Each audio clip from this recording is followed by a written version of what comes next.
प्रभु तेरी वाणी जीवन की रोटी, नैनों की ज्योति अंधेरा मिटाती।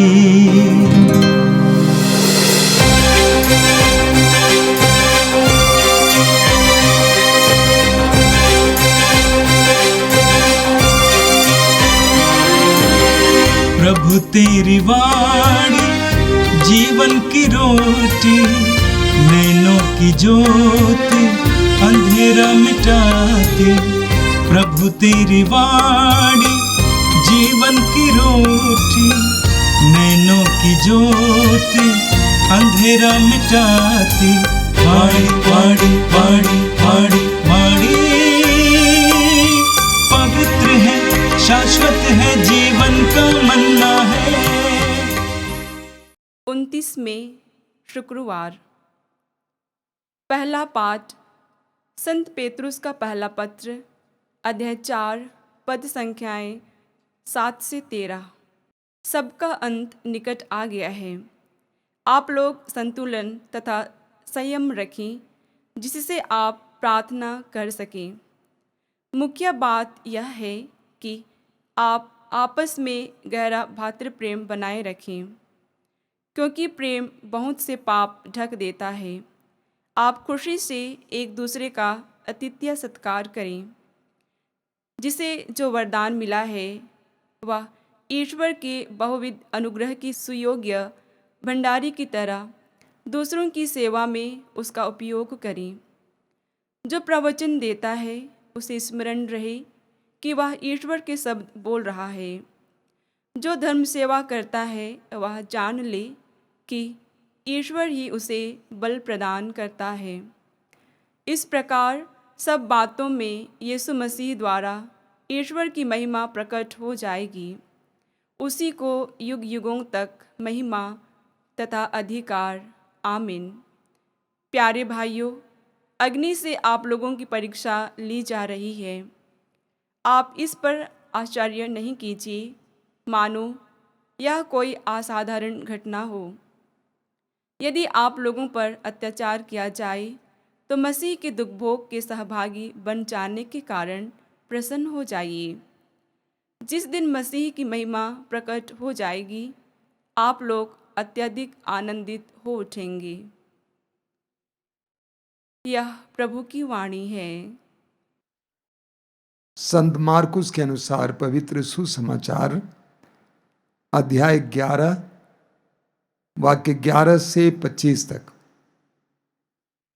ईसा ने यरूशलेम पहुंचकर मंदिर में प्रवेश किया। वहां सब कुछ अच्छी तरह देखकर वह अपने शिष्यों के साथ बेथानिया चले गए, क्योंकि संध्या हो चली थी। दूसरे दिन जब वे बेथानिया से आ रहे थे तो ईसा को भूख लगी। वे कुछ दूरी पर एक पत्तेदार अंजीर का पेड़ देखकर उसके पास गए कि शायद उस पर कुछ फल मिले, किंतु पास आने पर उन्होंने पत्तों के सिवा और कुछ नहीं पाया, क्योंकि वह अंजीर का मौसम नहीं था। ईसा ने पेड़ से कहा, फिर कभी कोई तेरे फल ना खाए। उनके शिष्यों ने उन्हें यह कहते हुए सुना। वे यरूशलेम पहुंचे। मंदिर में प्रवेश कर ईसा वहां से बेचने और खरीदने वालों को बाहर निकालने लगे। उन्होंने सराफों की मेजें और कबूतर बेचने वालों की चौकियां उलट दी, और वे किसी को भी घड़ा लिए मंदिर से होकर आने जाने नहीं देते थे। उन्होंने लोगों को शिक्षा देते हुए कहा, क्या ये नहीं लिखा है, मेरा घर सब राष्ट्रों के लिए प्रार्थना का घर कहलाएगा? परंतु तुम लोगों ने उसे लुटेरों का अड्डा बनाया है। महायाजकों तथा शास्त्रियों को इसका पता चला, और वे ईसा के सर्वनाश का उपाय ढूंढते रहे। वे उनसे डरते थे, क्योंकि लोग मंत्रमुग्ध होकर उनकी शिक्षा सुनते थे। संध्या हो जाने पर वे शहर के बाहर चले जाते थे। प्रातः जब वे उधर से आ रहे थे तो शिष्यों ने देखा कि अंजीर का वो पेड़ जड़ से सूख गया है। पेतरुस को वो बात याद आई और उसने कहा, गुरुवर, देखिए, अंजीर का वो पेड़ जिसे आपने शाप दिया था सूख गया है। ईसा ने उन्हें उत्तर दिया, ईश्वर में विश्वास करो। मैं तुम लोगों से कहता हूं, यदि कोई इस पहाड़ से कहे, उठ समुद्र में गिर जा, और मन में संदेह न करे, बल्कि विश्वास करे कि मैं जो कह रहा हूं वो पूरा होगा, तो उसके लिए वैसा ही हो जाएगा। इसलिए मैं तुमसे कहता हूं, तुम जो प्रार्थना में मांगते हो, विश्वास करो कि वह तुम्हें मिल गया है और वह तुम्हें दिया जाएगा। जब तुम प्रार्थना के लिए खड़े हो और तुम्हें किसी से कोई शिकायत हो, तो क्षमा कर दो, जिससे तुम्हारा स्वर्गीय पिता भी तुम्हारे अपराध क्षमा कर दे। यह प्रभु का दिव्य सुसमाचार है। ख्रिस्त प्रभु की जय। मेरे प्रिय भाई और बहनों, आज का पहला पाठ संत पेतरुस के पहले पत्र के अध्याय 4 से लिया गया था। आज के पाठ में संत पेतरुस हमें विविध शिक्षाएं देते हैं, लेकिन सबसे पहले पेतरुस कहते हैं, सृष्टि का अंत निकट आ गया है। उन दिनों शिष्यों का यह विचार था, यह धारणा थी कि संसार का अंत निकट है, लेकिन बाद में हम देखते हैं कि उन्होंने इस धारणा को बदल दिया। पेतरुस हमें आज के पाठ में कई बातें समझाते हैं। पहली बात यह है, आप लोग संतुलन तथा संयम बनाए रखें, जिससे आप प्रार्थना कर सकें। प्रार्थना करने के लिए संतुलन और संयम आवश्यक बातें हैं, महत्वपूर्ण बातें हैं। हमारे जीवन में संतुलन होना चाहिए। विचारों में संतुलन, विकारों में संतुलन, जीवन दर्शन में, जीवन शैली में संतुलन, ये हमारे लिए शांतिपूर्ण जीवन जीने के लिए और प्रार्थना के लिए आवश्यक है। साथ ही साथ संयम होना जरूरी है। अपने इंद्रियों पर संयम होना, कंट्रोल होना, नियंत्रण होना, अपने विचारों पर संयम होना, अपने विकारों पर संयम होना, अपने चाल चलन पर संयम होना, ये प्रार्थना में जीवन के लिए और गहरी प्रार्थना के लिए अति आवश्यक है। पेतरुस कहते हैं, मुख्य बात यह है कि आप आपस में गहरा भातृ प्रेम बनाए रखें, भाईचारा बनाए रखें। क्यों? क्योंकि प्रेम बहुत से पाप ढाक देता है। ये एक सच्चाई है। अंग्रेजी में कहा जाता है, charity covers multitude of since. यानी अगर हमारे अंदर प्रेम है तो हमारे कई पाप नजरअंदाज किए जाएंगे। इसलिए पेतरुस कहते हैं कि आपस में भातृ प्रेम बनाए रखें। आप खुशी से एक दूसरे का आतिथ्य सत्कार करें। अगर कोई आपके घर पे आ जाए, उनको देव समझकर उनका सत्कार करें। हमारे देश में कहा जाता है, अतिथि देवो भव। अतिथियों को देव की तरह मानना चाहिए।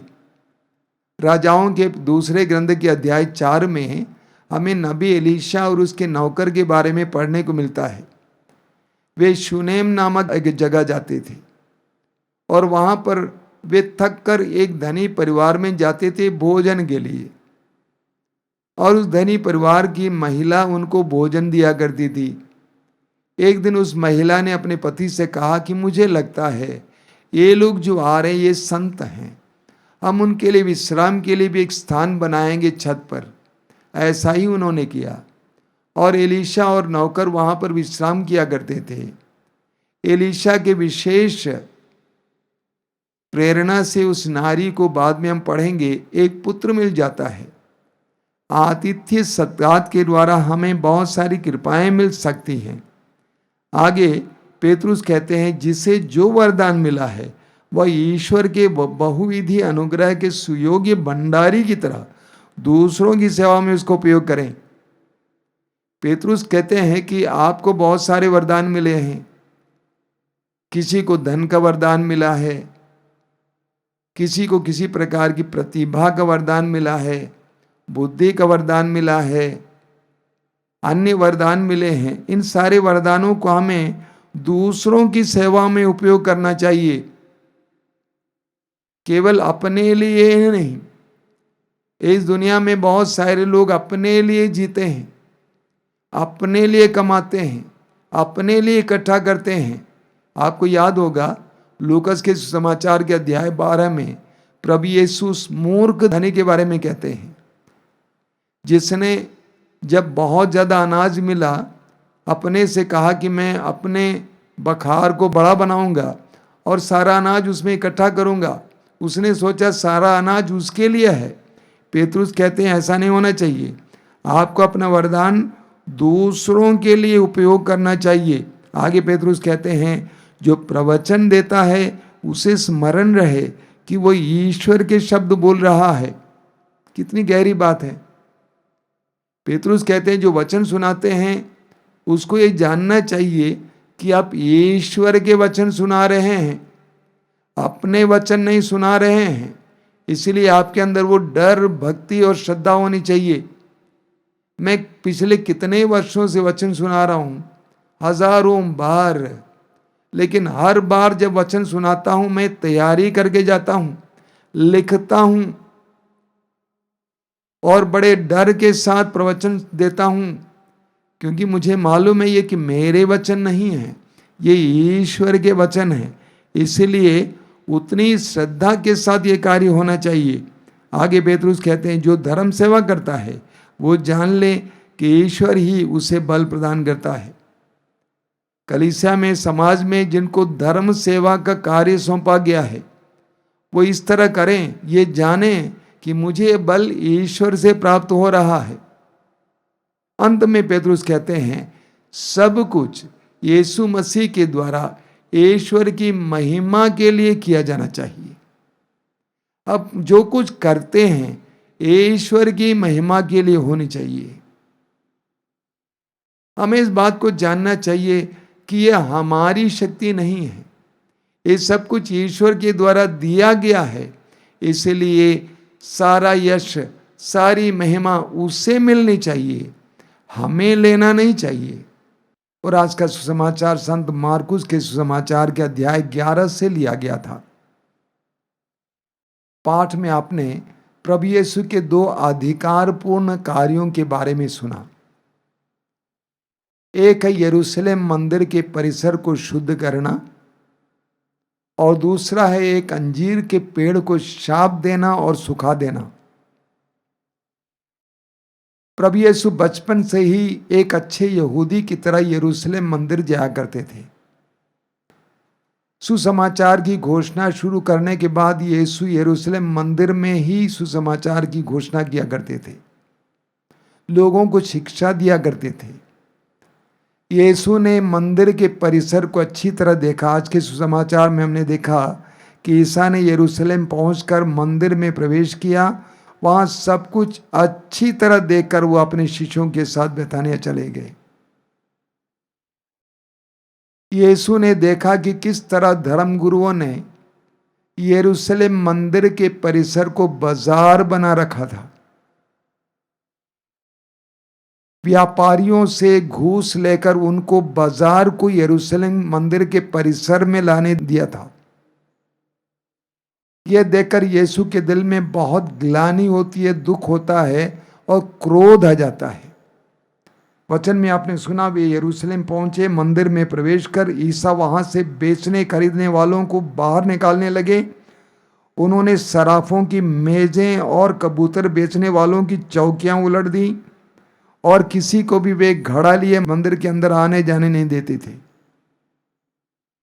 और प्रभु ने कहा कि तुमने सुना है कि लिखा है, मेरा भवन, मेरा घर सब राष्ट्रों के लिए प्रार्थना का घर कहलाएगा, परंतु तुम लोगों ने उसे लुटेरों का अड्डा बना दिया है।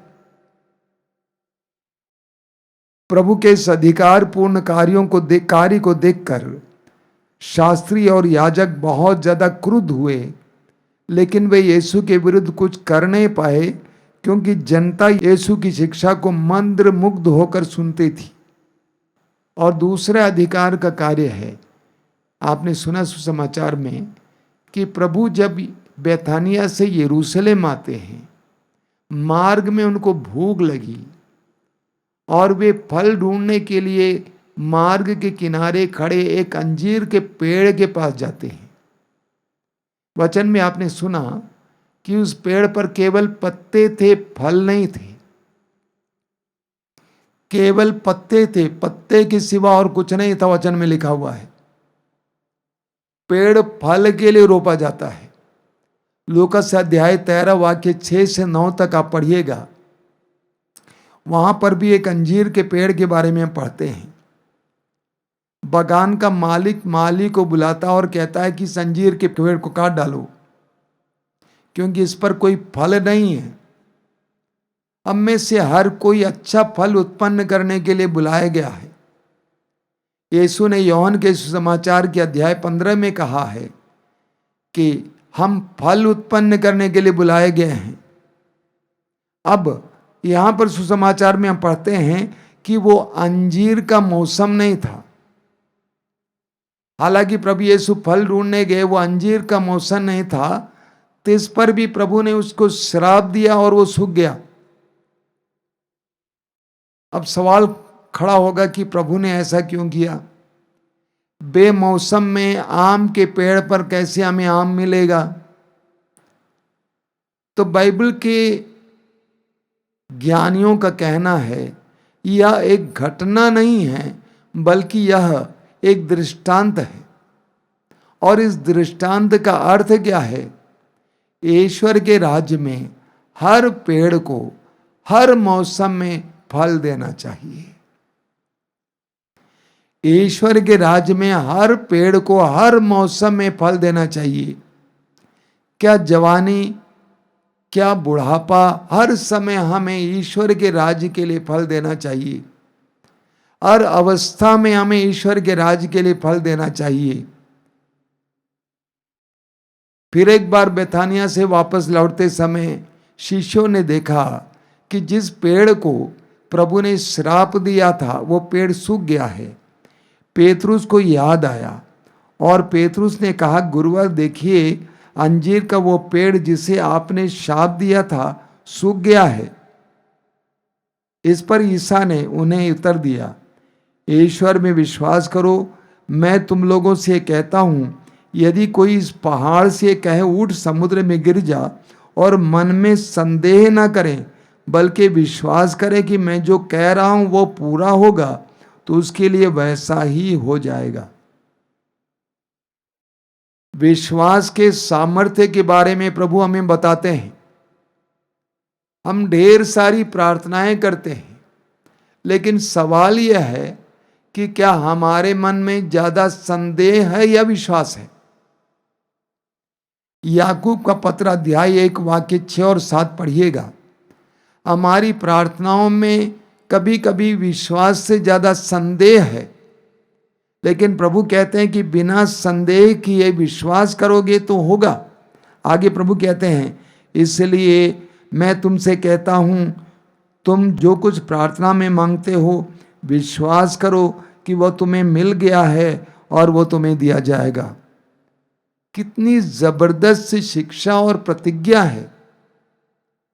हमारी प्रार्थनाओं में विश्वास की आवश्यकता। हमें विश्वास करना है कि हमने जो प्रभु से मांगा है हमें मिल चुका है। एक बच्चा जो अपने पिता, अपने बाप, अपने पप्पा के प्यार पर विश्वास करता है, जब मांगता है विश्वास करता है कि मेरा पापा देगा और दे चुका है। हमारी प्रार्थनाओं में इतना विश्वास होना चाहिए, इतनी दृढ़ता होनी चाहिए। लेकिन अंत में प्रभु एक शर्त लगाते हैं। वो शर्त क्या है? जब तुम प्रार्थना के लिए खड़े हो और तुम्हें किसी से कोई शिकायत हो तो क्षमा कर दो, जिससे तुम्हारा स्वर्गीय पिता भी तुम्हारे अपराध क्षमा कर दे। जब हम प्रार्थना करते हैं, हमारी प्रार्थनाओं में विश्वास होना चाहिए। इतना ही काफी नहीं है, प्रभु कहते हैं हमारे हृदयों को साफ रहना चाहिए, हमारे हृदयों में अक्षमा नहीं होनी चाहिए। क्षमा करते हुए प्रार्थना करेंगे तब हमारी प्रार्थनाएं और मजबूत हो जाएंगी और शक्तिशाली हो जाएंगी। प्रभु के इन सारे वचनों के लिए, इन सारी शिक्षाओं के लिए हम प्रभु को धन्यवाद दें। आइए हम प्रार्थना करें, आंखें बंद कीजिए। प्रभु यीशु, धन्यवाद देते हैं तेरे इन सुंदर वचनों के लिए, तेरी शिक्षाओं के लिए धन्यवाद देते हैं। तू चाहता है कि हमारा हृदय रूपी मंदिर शुद्ध रहे, हमारा शरीर रूपी मंदिर शुद्ध रहे, हमारा घर परिवार रूपी मंदिर शुद्ध रहे। तू चाहता है कि हम लोग ऐसी प्रार्थना करें कि उस प्रार्थना में शक्ति और सामर्थ्य हो, विश्वास हो, क्षमा हो। तू चाहता है कि हम हर मौसम में फल देने वाले बने, हर हालात में ईश्वर के राज के लिए फल देने वाले बने। प्रभु हमें सक्षम बनाइए, हमें ज्ञान दीजिए, हमें विश्वास दीजिए, हमें क्षमा का वरदान दीजिए, हमें तेरे प्रति समर्पण का वरदान दीजिए। प्रभु यीशु, इन वचनों को सुनने वाले मेरे भाई बहनों को आशीर्वाद देना। प्रभु, हर प्रकार की विपत्ति से आज के दिन उनको बचा लेना। वे जहां कहीं भी जाएं, तेरे दूत उनकी सुरक्षा में लगे रहें। हर प्रकार की विपत्ति से, दुर्घटनाओं से, हर प्रकार के फंदे से, शैतान के हर प्रपंच से वे बचे रहें। हमारी इस प्रार्थना को ग्रहण कर, आमीन। प्रभु तेरी वाणी जीवन की रोटी, नैनों की ज्योति अंधेरा मिटाती। वाणी वाणी वाणी वाणी